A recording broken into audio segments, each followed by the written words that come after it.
রামুর ঈদগড়ের বাসিন্দা সৌদি প্রবাসী শামসুল আলমের উদ্যোগে প্রায় 50টি পরিবারের মাঝে ইফতার সামগ্রী বিতরণ করা হয়েছে।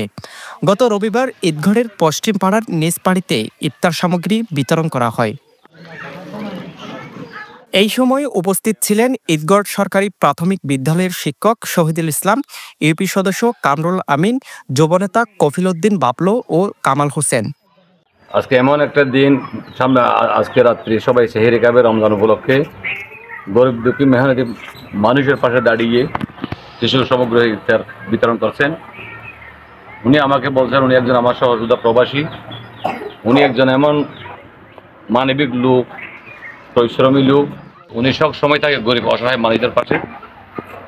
ওনার ফ্যামিলির জন্য সবাই দোয়া করবেন, উনি যেন সামনেও ভবিষ্যতেও এরকম গরিব দুঃখী মানুষের মেহনতের পাশে দাঁড়িয়ে সবাইকে সুবিধা করতে পারে। প্রবাসী শামসুল আলম দীর্ঘদিন ধরে সামাজিক কল্যাণমূলক কার্যক্রম পরিচালনা করে আসছে।